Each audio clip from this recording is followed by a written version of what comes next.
So hello guys, how are you? So the thing is कि मेरे को बहुत सारे मैसेजेस मिल रहे थे कि मैम एफकैट की इंग्लिश को कैसे हम प्रोसीड करें, कि how to go about it, कि बहुत ज़्यादा कन्फ्यूजन था इडियम्स एंड फ्रेजेस वोकैब की किस तरह से तैयारी करें कि हमारी स्कोरिंग बहुत अच्छी हो जाए। तो आज मैं बात करूंगी इडियम्स एंड फ्रेजेस की। देखो the thing is idioms and phrases they are actually checking what they are checking your imagination. आप कैसे चीज़ों को इमेजिन करते हैं, this is what they are checking in idioms and phrases. तो sometimes it is important that you should know certain idioms and phrases जो आपने learn कर रखे हों, but in certain cases it is very much feasible कि हम अपनी imagination use करके we can come to different solutions. Okay, it is very important. तो हमारा जो imagination part है ना, it plays a very prominent role in doing these kind of questions in the exam. So whatever exam it may be, CDS, idiom, AFCAT, तो यहाँ idioms and phrases अच्छे खासे पूछे जाते हैं। So हम हर चीज लर्न नहीं कर सकते, we cannot learn everything under the sun. So even while I'm making this video, I'm using a lot of idioms. तो आपको वो भी देखो कैसे हम ऑपरेशन में लाते हैं, ठीक है? So the thing is, you cannot learn everything under the sun. तो ये knowing portion it is important. ये काफी जगह आपकी हेल्प करता है, कोरिलेट करने में मदद करता है. But along with that, you have to make your imagination strong if you have to address these questions. अब हमारे पास 4 ऑप्शन होते हैं, 1 2 3 4 when you proceed for that questions. Now the thing is, अगर आपको बिल्कुल ही एकदम एग्जैक्ट आंसर आता है, so you do not have to vacillate much, आपको ज्यादा सोचना नहीं पड़ेगा. बट अगर आपको आंसर नहीं आता तो बट हमें ऑप्शंस तो दे रखे हैं ना.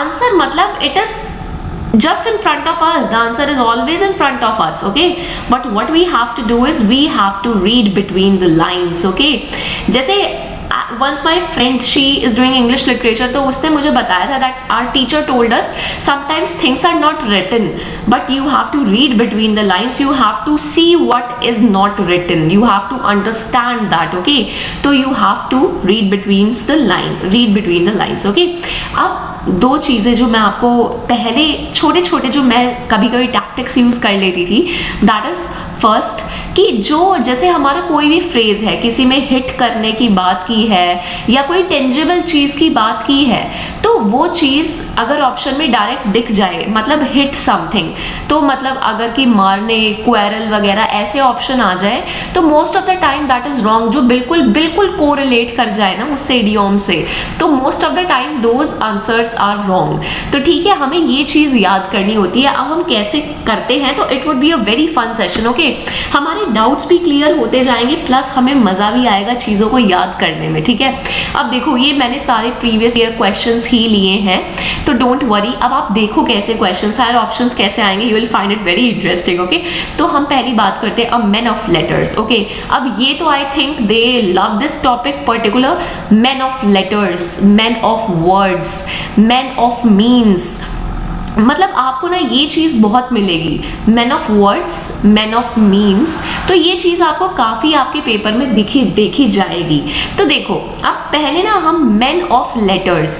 अब कुछ लोग सोचेंगे पहला थिंग, ओ लेटर की बात कर रहे हैं ये, तो अगर कहीं ऑप्शन में लेटर आ गया कि writing letter, receiving letter, whatsoever, तो no, it is not that. मतलब इतना इजीली दिख जाएगा क्या इडियम्स में, अच्छा लेटर लिखा है तो बस लेटर की बात हो रही होगी? नो. तो पहला क्या था, a man who writes letter, definitely no, because अब ये तो बिल्कुल लेटर में ही आ गए. दूसरा a person who receives letters, no. why, मतलब why, because idioms होते क्या हैं, it is how you can read between the lines, this is what they are checking. तो अगर बस ये होता कि अच्छा एक इंसान जिसके पास लेटर थे, वाह, मतलब ये तो फिर हमें दिख ही रहा है कि a man who writes letter या a person who receives letter, तो ऐसे ऑप्शन तो हमेशा काट दो कि अरे यार इतना explicitly mentioned, how?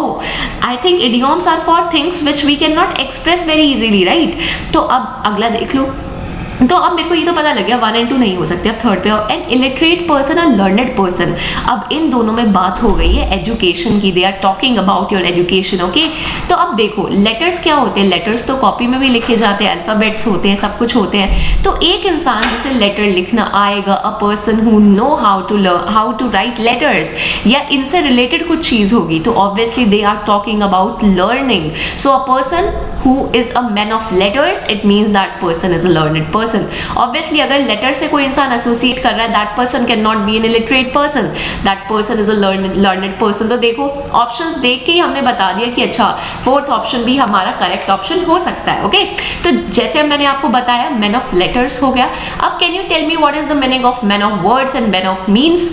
ये मेरे को कमेंट सेक्शन में ये दो इडियम्स लिख के बताना। और यस, लेटर से मेरे को एक और चीज याद आई, रेड लेटर डे। ओके, ये रेड लेटर डे क्या होता है? अब कोई ऑप्शन में आ जाए पोस्ट ऑफिस ये वो, तो रेड लेटर डे ना, ये वर्ड तब बहुत यूज किया गया था जब पहली बार फ्लाइंग में फाइटर पायलट जब हमारी 3 इंडक्ट हुई थी इंडियन एयरफोर्स में, Avani Chaturvedi, Bhawana Kanth and Mohana Singh. Okay, so I very explicitly remember the headlines that this is a red letter day for the Indian air force. Okay, red letter day for the Indian air force means it is a very very important day, मतलब historical day in the Indian air force. ठीक है, तो try to relate things in your life and these things will become a part and parcel of your life. Okay fine, now tell me what is the meaning of part and parcel. तो आपका भी homework होता जा रहा है, now you are knowing कि how to proceed for such about such questions. Okay,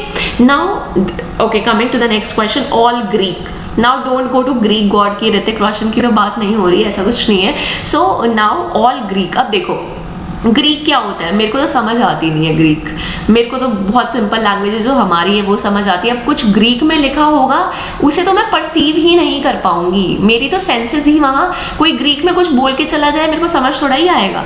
तो अब ऑप्शन में देखो, अब ये मैंने अपनी इमेजिनेशन यूज की कि अच्छा ग्रीक तो मुझे समझ ही नहीं आती, मतलब बिल्कुल क्ल्यूलेस हूं, I am totally clueless regarding this language. Okay, तो अब टोटली क्लासिकल। अच्छा ओके, देखते हैं ऑप्शन। टोटली अनइंटेलिजिबल मतलब अनइंटेलिजिबल मतलब मेरे दिमाग पे वो मेरी इंटेलिजेंस उसे परसीव नहीं कर पाएगी। तो अब इसमें आई don't know whether it is classical. अब इम्प्रेसिव क्या हो गया, ग्रीक में कुछ है तो वो इम्प्रेसिव क्या हो जाएगा और ओरिजिनल क्या होगा उसमें, but I can not perceive Greek, so it is totally unintelligible for me. तो जब हम ये इडियम्स एंड फ्रेजेस यूज करते हैं ना, आप ना अपने यहाँ वहां की हर तरह की नॉलेज को इंटीग्रेट कर दो, मतलब अपने जो इमेजिनेशन है उसे ऑप्टिमम लेवल पे ले जाओ जब whenever you have to address such questions. Make stories. Idioms is all about understanding the stories, understanding the depth of certain things, right? Now coming to the next question, ये सारे previous year questions हैं। अब देखो a live wire देख लो। अब इसमें क्या क्या ऑप्शन दे रखे हैं, a person who is full of energy, an eminent person, an unduly person, a critical person. Now अब इसमें देखो, जैसे कभी कभी for example, now I don't know whether it will work for you और not, but in a very honest opinion I am telling you, जैसे मैं देखती थी ना कभी कभी मैं क्या कर देती थी, दैट सपोज जैसे मेरे को कुछ भी आइडिया नहीं लग रहा, तो अगर कोई स्टेटमेंट ना, कोई ऑप्शन उन्होंने बहुत लंबा लिखा है, मतलब कि ये ऑप्शन तो बिल्कुल यहां तक जा रहा है और बाकी छोटे छोटे हैं, तो मैं सोचती थी यार इन्होंने इतना बड़ा ऑप्शन लिखने का टाइम खराब किया, तो मतलब इस ऑप्शन की कुछ प्रोमिनेंस है, कुछ तो वेटेज होगी कि इतना बड़ा लिखा। तो अगर मैं बिल्कुल क्लूलेस हूं, मुझे कुछ समझ नहीं आ रहा, तो मैं हमेशा सबसे बड़ी स्टेटमेंट में चली जाती थी, बिकॉज यार सोचो ना कि अगर कोई इंसान इतनी बड़ी स्टेटमेंट लिख रहा होगा, देयर आर हाई चांसेस कि वो आंसर हो सकता है, if that person is wasting so much of time in writing that statement. तो अगर बिल्कुल ही क्लू ना लगे तो एक ये ऑप्शन भी कभी कभी काम कर जाता है। So I will tell you whatever things work for me, आप उसमें से कुछ चीज जो आप ले सकते हो, आपको सही लग रही है आप लो, बाकी आप डिस्कार्ड करो, वट एवर यू वॉन्ट, आप मतलब go and just let them, कुछ भी करना आप करो, but try to open your mind कि कैसे कैसे हम एड्रेस कर सकते हो। कि देखो लाइव वायर है, लाइव वायर को मैं टच करूंगी तो मेरे को एकदम मेरे अंदर बहुत ज्यादा एनर्जी आ जाएगी, राइट, झटके वाली एनर्जी। ओके, तो अब अ person who is full of energy, जैसे ही मैंने लाइव वायर टच की मेरे को झटका लग गया, तो ये मेरी इमेजिनेशन थी, ये मेरी स्टोरी थी। ओके, तो मेरे को तो उससे आइडिया लग गया, ओके थोड़ा हो सकता है कि यार एनर्जी एकदम आ गई। अब देखो अ live wire, N eminent person, आप कैसे रिलेट करोगे लाइव वायर से एमिनेंट पर्सन को? एमिनेंट पर्सन क्या होता है, very important person, very important person. तो आप लाइव वायर से इसका क्या रिलेशन देखोगे, आई डोंट नो। अब दूसरा है एन अब देखो कुछ लोग कहते हैं how to go about vocab, how to go about idioms and phrases. अगर हम प्रीवियस ईयर भी करते हैं तो सिर्फ 25-30 ही तो इडियम्स है, 25-30 ही तो वोकैब है। बट अब इस इडियम्स एंड फ्रेजेस के सेक्शन में भी देखो कुछ लोग ऐसे होंगे जैसे एमिनेंट का मतलब नहीं पता होगा, but what they will do is वो छोड़ देंगे, वो कहेंगे हमें क्या मतलब, जब आंसर 1 है तो हमें क्या लेना देना, एमिनेंट हो ना हो, वट एवर इट इज। अब second is an unruly person. Unruly क्या होता है, रूल मतलब जिसको आप रूल नहीं कर सकते, a person whom you cannot rule, जिन्हें आप कंट्रोल नहीं कर सकते, these people are unruly people।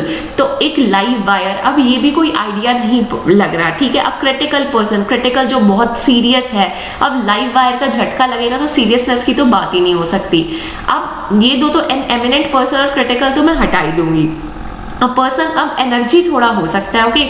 सो अब ये हो गया अ person who is full of energy. तो दैट्स, और ये भी मैं सोच सकती थी कि एन अनरूली पर्सन की झटका लगने के टाइम हम इतना कंट्रोल तो नहीं कर सकते, अनरूली हो जाते, वी आर अनकंट्रोलेबल।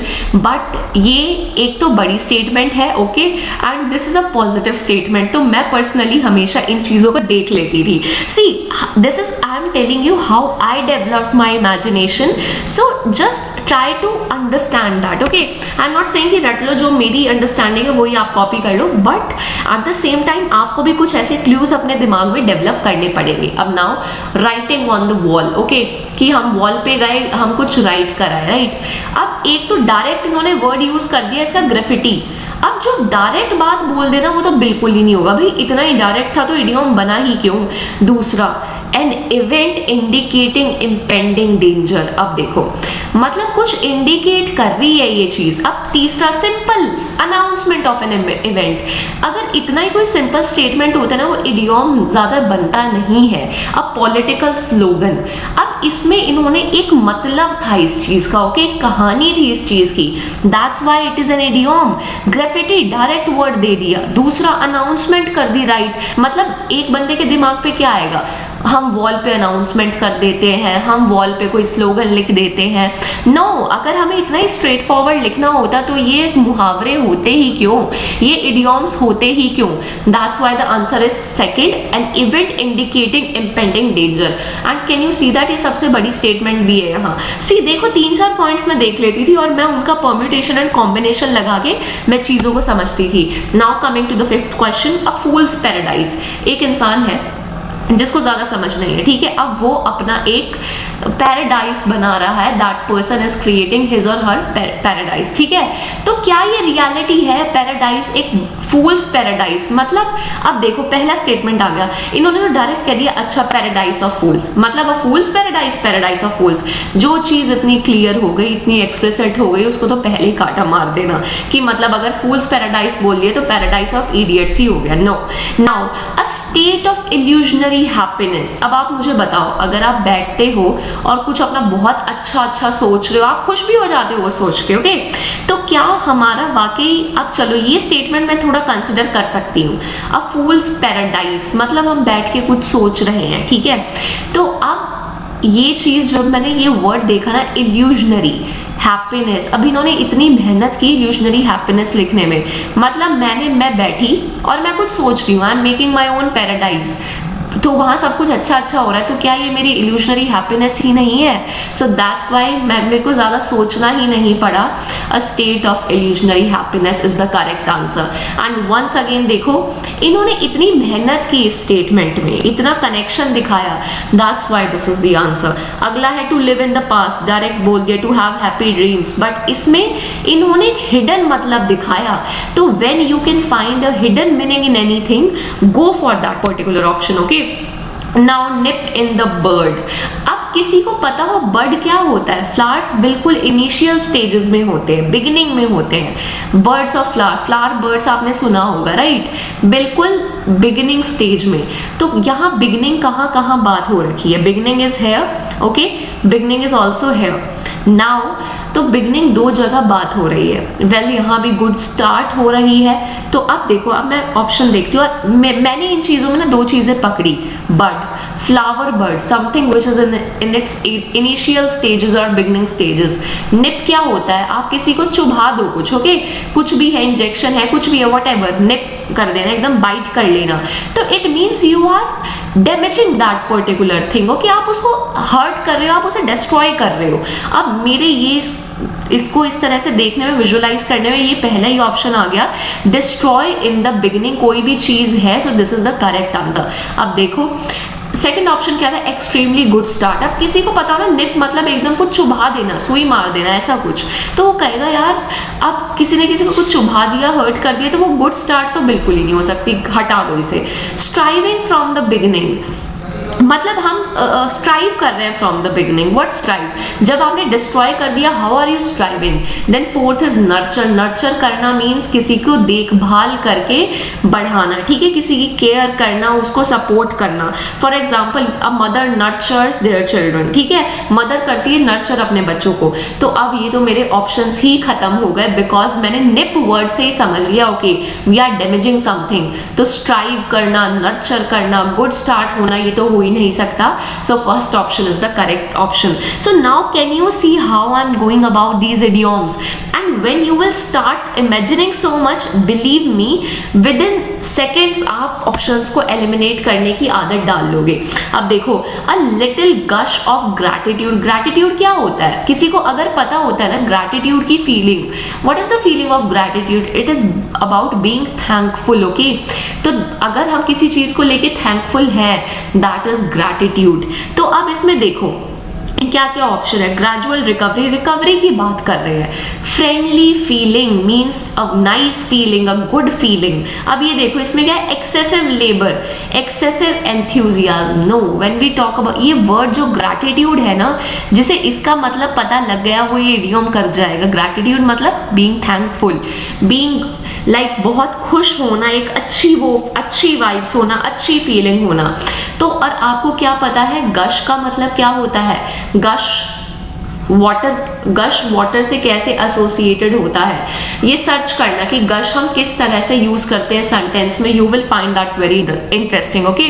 अब जैसे हम बात करते हैं एक्सेसिव एंथ्यूजियाज्म। अब नाउ सम पीपल से ओके ये तो एक इडियम ही तो हमने सीखा, no, along with one idiom you have learned the meaning of gratitude, you have learned the meaning of gush, you have learned the meaning of enthusiasm, ठीक है। सो एंथ्यूजियाज्म क्या होता है, हमारी जील होती है, हमारा एक्साइटमेंट लेवल होता है। तो ये पेपर में जैसे जील काफी बार पूछा जाता है, that's how you have to correlate things, okay. तो now coming to the next question, a man of straw. चलो देखो, a man, I told you that they love the questions, a man of this and that and whatsoever. तो अब देखो एक, अब मेरी imagination क्या जाती है, एक स्ट्रॉ है, एक स्ट्रॉ कितनी फ्लेक्सिबल होती है, ठीक है, तुरंत टूट जाए, मुड़ जाएगी, ठीक है। अब पहला ऑप्शन क्या है, a man of no means. आपको पता है a man of no means का मतलब क्या होता है, मीन्स क्या होता है, मीन्स होता है वेल्थ। मतलब a man with no means मतलब a person who is not wealthy, okay. तो अगर आज के बाद आपके पास आ जाए a man of means, means मतलब उसके पास क्या क्या चीजें हैं, so it means that person is a very wealthy person, a very affluent person, okay. Just have that idea. तो ये चीज हमारे दिमाग में रहनी चाहिए। Now a generous man, okay, ये फ्लेक्सिबल है, okay. A man of character, a man of character means a very nice and honest person. Now a man of no substance. अब देखो एक a man of no substance वो इंसान होता है जो अपनी बातों पर टिका नहीं रह सकता, जिसकी जो अपनी वैल्यूज पे सस्टेन नहीं करता। जैसे एक स्ट्रॉ इज फ्लेक्सिबल, ये कैसे भी मोड़ी जा सकती है, similarly a man who has no substance, that person can change their opinion, can change their thinking, उनमें वो सब्सटेंशियल वो नहीं होती। तो इसीलिए a man of no substance is the answer. तो अब देखो आपको अगर ये पता होता, a man with no means पता होता नॉट वेल्दी, तो you can have very easily done that. A man of character मतलब एक बहुत ऑनेस्ट, एक अच्छा पर्सनालिटी वाइज एक बहुत अच्छा इंसान। तो this is the answer, fourth one is the answer. Now to catch a tartar, okay, to catch a tartar क्या होता है? अब to catch a dangerous person, the moment I saw this word, अच्छा डायरेक्ट यूज कर दिया, no we don't like direct, बिल्कुल मेरे को हमें एक्सप्लिसिट चीजें इडियम्स में नहीं पसंद। नाउ अब ये 3 ऑप्शन हमारे बच गए। To catch a tartar, tartar आपने सुना होगा कि जैसे दांतों पे जब आपके मतलब थोड़ा थोड़ा कुछ येलोइश ब्लैकिश होने लग जाता है, कुछ जमने लग जाता है, दैट इज टार्टर, ठीक है। तो ये प्रॉब्लम हो जाती है, दांतों में बहुत प्रॉब्लम हो जाती है इसकी। तो to meet with a disaster, okay, अगर किसी को टार्टर का मतलब नहीं पता तो मुझे बताओ, आप मूवीज देखने जाते हो, राइट? मूवीज में जब हमारी मूवीज में इंटरवल आता है तो सिगरेट स्मोकिंग मतलब स्मोकिंग की एड जरूर आती है, मैंने ऑब्जर्व किया है। तो उसमें क्या बताते हैं, मतलब आपके लंग्स में जम रहा है ढेर सारा तार कुछ ऐसे बोलते हैं, ठीक है। तो even if I have no idea, मैंने क्या कनेक्ट कर दिया, मैंने तार को टार्टर से कनेक्ट कर दिया, ओके, चाहे मुझे वो चीज नहीं पता थी। That's why I always say imagination is the key in idioms and phrases, okay? So the moment I connected it, I know that this is a negative word, tartar, I don't know, but I thought कि this is a negative word। तो इसमें अब negative कौन सा बच गया? to meet with a disaster, that's why I went about it, okay?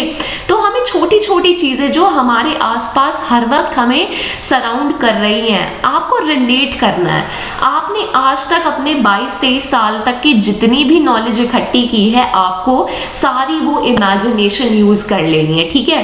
अब जैसे हम मूवीज देखते हैं, आप कल्कि कोचलिन का आपने नाम सुना होगा, she is a very famous actress. आपको पता है what is the meaning of कल्कि? ये कल्कि होता क्या है? Do tell me in the comment section अगर किसी को कल्कि का मतलब पता हो।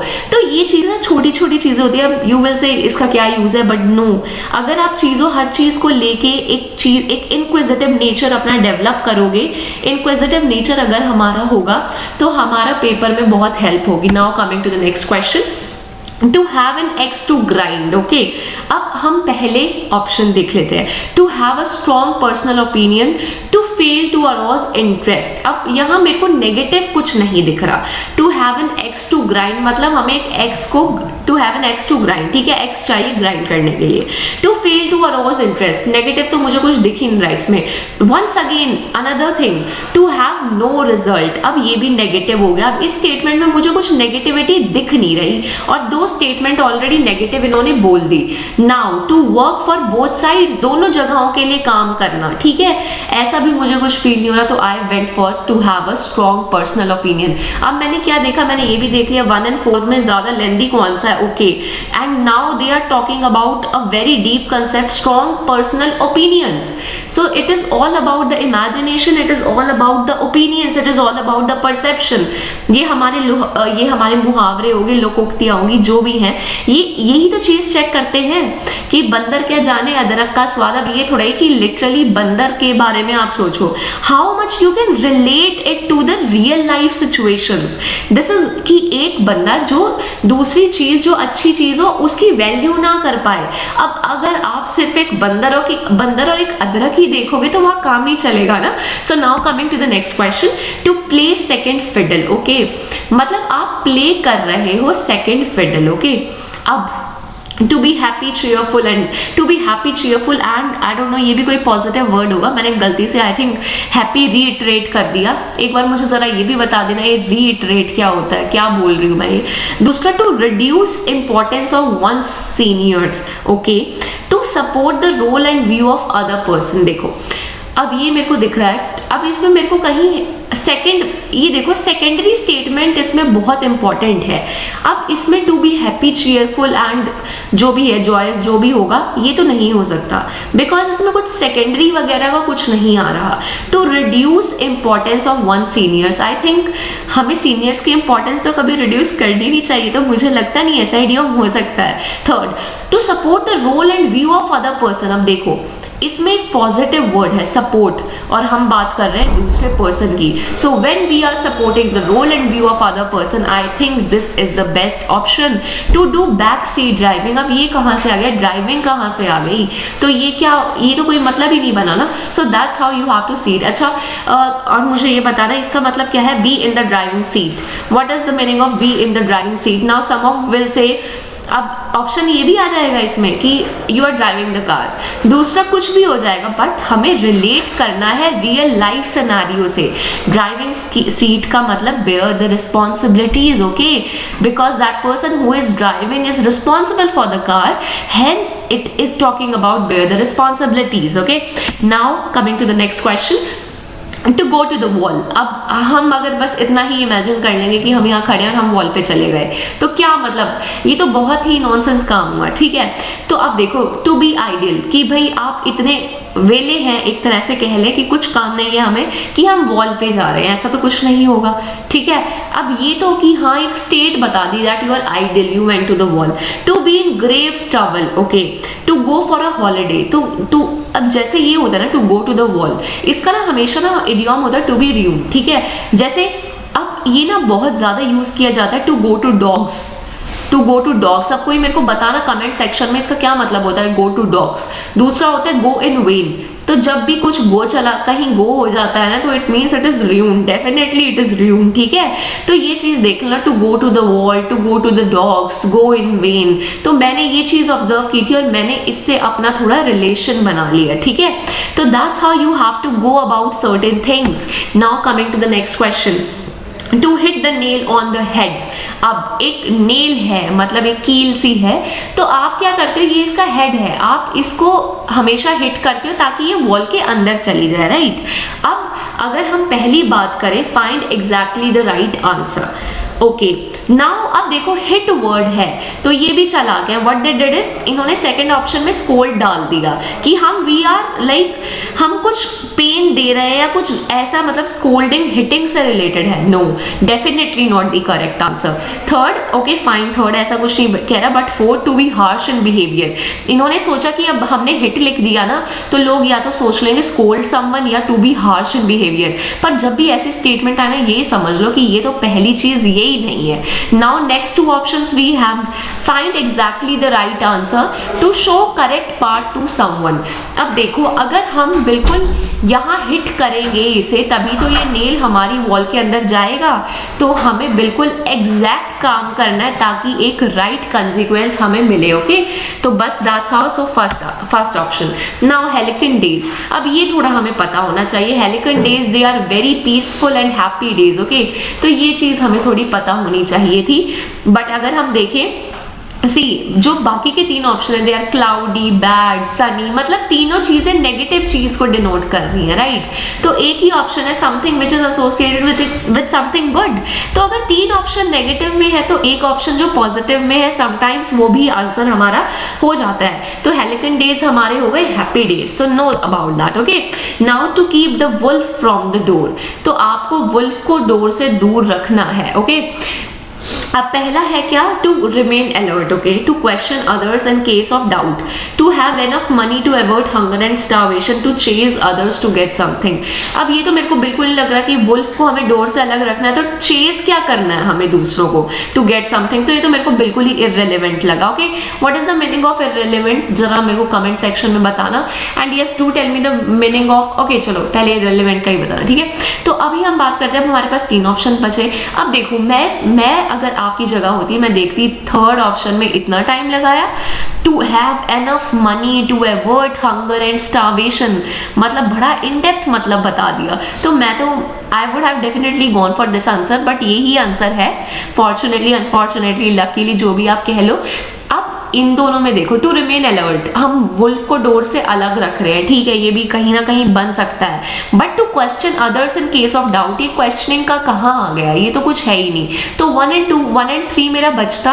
अब थर्ड इन्होंने इतना मतलब निकाला है, तो मतलब इडियम का मतलब वही होगा मेरे हिसाब से। तो that's how I used to go about that. But हाँ, मैं ये जरूर सजेस्ट करूंगी, learn idioms, learn certain idioms, क्योंकि वो हमें आइडिया दे देंगे। तो ऑप्शन एलिमिनेशन में वो चीज आपको बहुत फायदा कर जाएगी। ऑल एगॉग, एगॉग का मतलब पता है क्या होता है, it means eager, curious, to find something, right, to learn something. तो जैसे एगॉग का मतलब पता है, ये डायरेक्ट हमारा ऑप्शन है full of interest and excitement, जो बहुत फुल ऑफ इंटरेस्ट हो और फुल ऑफ एक्साइटमेंट हो। अब मुझे एक बात बताओ, मेरे को कमेंट सेक्शन में बताना, what is the meaning of upbeat person, what is a upbeat personality, ठीक है। And yes do tell me कि फुल ऑफ बीन्स का मतलब क्या होता है? देखो see, if you will watch the video, आप जो भी हमने 30-40 मिनट लगा रहे हैं, तो आप मेरा परसेप्शन समझ रहे हैं, विच is very good, but for doing the exam हमें एक अपना भी परसेप्शन डेवलप करना है। और वो कैसे होगा? चीजों को अपने तरफ से करके, सर्च करके, एक्टिव होके, कमेंट सेक्शन में एक्टिव होके कि हाँ ये हमने भी होमवर्क किया है। तो इवन आई फील गुड कि आप, अगर मैं अपना 10% दे रही हूँ तो आप उसमें अपना 20% दे रहे हो, तो that is very good thing. Okay, now coming to the next question, to the manner born. अब देखो option, they are very smart. One of low birth, naturally at ease, place of one's birth, caesarean birth. अब इन तीनों option में जिसमें direct इन्होंने birth की बात कर दी है कि मतलब अगर यहाँ बॉर्न हो गया तो यहाँ हम बर्थ बर्थ बर्थ कर देंगे, तो मैं तो पहले ही से एलिमिनेट करके मैं डायरेक्टली सेकंड पे ही आ जाती।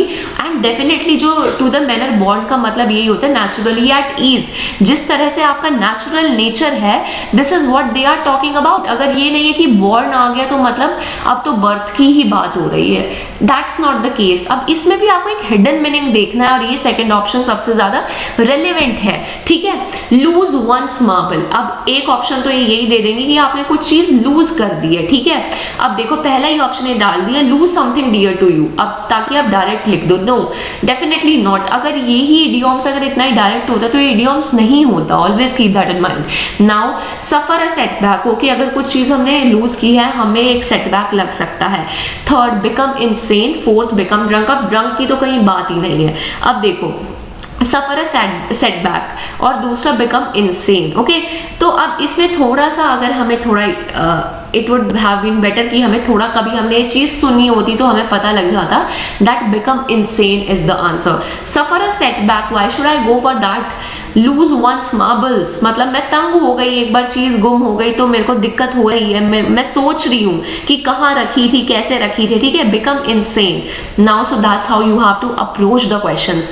सो देखो दो चीजें तो डेफिनेटली कट ही जाती हैं ऑप्शंस में, अब बाकी दो आपकी अंडरस्टैंडिंग, आपकी इमेजिनेशन की, आपको आप किस लेवल पे उसे यूज कर सकते हो। अब ये देखो, बोल्ट फ्रॉम द ब्लू। अब ब्लू, आप स्विमिंग की डायरेक्ट बात कर दी, तो ऐसा डायरेक्ट चीज आ जाए तो से नो टू इट, ठीक है। स्विमिंग कि ब्लू दिख गया तो blue colour is due to swimming, जो भी है। Second, complete surprise. Now third, reckless, careless. अब देखो जिन्हें वोकैब आती होगी ना, they know very well that these two words mean the same. अगर यही ऑप्शन होता, अगर केयरलेस इज द ऑप्शन, तो दो ऑप्शन बन जाएंगे हमारे, तो ये दोनों ही नहीं हो सकते क्योंकि दोनों सेम चीज है। तो हमारा डेफिनेटली बन गया कंप्लीट सरप्राइज। बोल्ट देखो, एकदम आपको कुछ बोल्ट एकदम दिखता है तो आप एकदम सडनली आता है वो, so that's why it is a complete surprise, ठीक है। देखो हमने कितने 19 क्वेश्चंस किए, एंड अब हमें एक, मैं चाहती हूँ आपको एक आइडिया डेवलप हो how to think, which is very important from the point exams perspective. अब काफी लोगों ने वोकैब का भी कहा है, तो I will make one more video on idioms as well, plus I will make more videos on vocab. तो और वीडियो एंड करने से पहले मैं एक बार I want to start with all the questions, कि मैं आपको एक बार दोबारा ही बता दूं कि कौन कौन से क्वेश्चन सही हैं, आंसर सही है, ठीक है। अदरवाइज फिर आखिर में कंफ्यूजन हो जाता है कि इन्होंने तो सब पे ही टिक मार रखा है तो कौन सा है, ठीक है। तो मैन ऑफ लेटर्स का आंसर था, it is your 4, a learned person, okay. Now coming to the next question, all Greek का मतलब था totally unintelligible, second. Third is your a live wire, it was first, a person who is full of energy. Fourth one is writing on the wall, an event indicating impending danger. Fifth one is fool's paradise, a state of illusionary happiness, second one. And sixth, nip in the bud, destroy in the beginning, first one. Then seventh is a little gush of gratitude, friendly feeling, second one. Then a man of straw, a man of no substance, fourth one. Then we have to catch a tartar to meet with a disaster, इसका second answer होगा. Then 10th, to have an axe to grind, इसका आपका answer होगा 1. Then we have to play second fiddle. Then to support the role and view of other person, third option is the correct one. Then 4, to go to the wall means to be ruined, ठीक है, ruin means बर्बाद हो जाना. First, to hit the nail on the head, First, find exactly the right answer. Helicant days, peaceful, happy days, fourth option. Then 15, to keep the wolf from the door, that is third. To have enough money to avert hunger and starvation, all agog means fourth, full of interest and excitement. Then we have to the manner born, it is naturally at ease. Then 18th, lose one's marbles, तो ये हो गया become insane, third one. And your 19th one is bolt from the blue, which is complete surprise. So we are done with today's video. I think you will like it and do tell me in the comment section आपको किन किन चीजों में दिक्कत आती है, तो हम एक थोड़ा एंटरटेनिंग मोर एंगेजिंग वे में वो चीज पढ़ने की कोशिश करेंगे ताकि आपको भी एग्जाम में आसानी हो and you will do great in the exam. Okay guys, thank you so much for your time.